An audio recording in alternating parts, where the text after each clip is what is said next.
The best way you can support me is with a simple subscribe. Subscribe to my channel for more content like this. All right, Mr. TALIAFERRO TV. How's everybody doing? Drake was turning up last night, I believe, and he was out in some sort of a club. I think he's out there in Houston. Shout out to Houston. And Drake took a little jab at Jay-Z.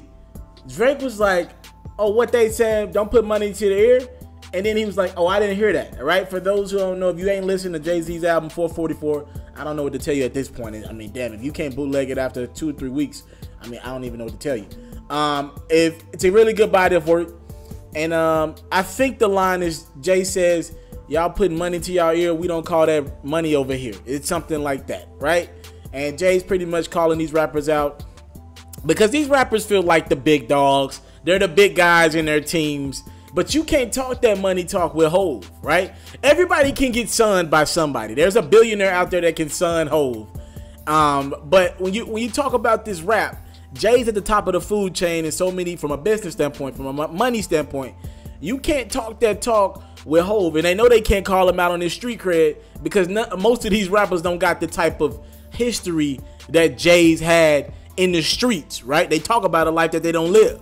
Not saying everybody ain't had a bit of a story, but they ain't living that life like how Jay lived that life, right? Allegedly.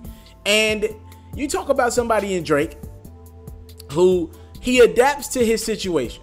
You can see a mature Drake, a chill Drake, and then sometimes you'll see Drake when he's around the people who turned up, he'll turn into a whole different person. And we talking about Houston. Y'all already know how Drake feels like he's from Houston. Drake feels like he's from like 5 to 6 different places. Drake talks about Toronto, which is where he was actually born. He talks about Houston as if he's from there. Atlanta a little bit as if he's from there. The West Coast, he got ties out there. Memphis, my hometown, he talks about like he lives in Memphis from time to time, and he won't even do a damn show in Memphis. That's just who Drake is, right? But this whole notion of Jay caring about Drake with the little shot, I don't think Jay's gonna ever care. I just thought it was childish from Drake. Like, what are you trying to talk? Drake should be the artist that we look up to, right? I look at Drake in a much more mature space, and I can't tell somebody how to count their money and put their racks to the ear. I just thought it was corny, right? You get your bread. If you want to flex and floss with it a little bit, go right ahead. And Jay wasn't making that conversation for Drake, because Drake's not on Instagram all day with his Benjamins, right? That was for every other rapper, right?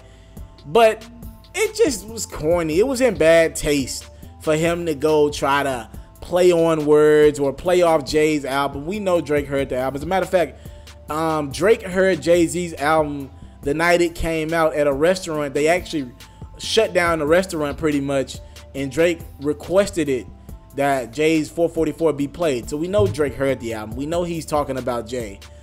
We believe Jay and Drake have thrown shots at each other from time to time over the years. But it's cool though, right? It's the Michael Jordan, LeBron syndrome, right? Michael Jordan will come out and say he's the best in the world from time to time, not much. But he's only saying that because he feels threatened by this guy by the name of LeBron James, right? Jay might throw a shot at Drake from time to time because he feels threatened by that guy from the 6. Not as much now as he did a couple years ago. I feel like people have taken Drake out of that #1 rapper category since the Meek beef. But we've seen these two take jabs at each other before. Nothing serious. Drake in a club, he says, what they say, don't put money to your ear? Oh, I didn't hear that. Man, Drake, if you don't get your too old for that shit ass on out of here with that, talk to me, comment box below about this. I'm out. I want to salute you, homie, you know, for building your own thing and doing your own thing, creating your own platform, your own website. I got one life to live out my dreams, and I'm giving this thing all I got. I interview celebrities. I talk sports. I represent the culture. Right now you're turning up on MrTaliaferro.com, shawty.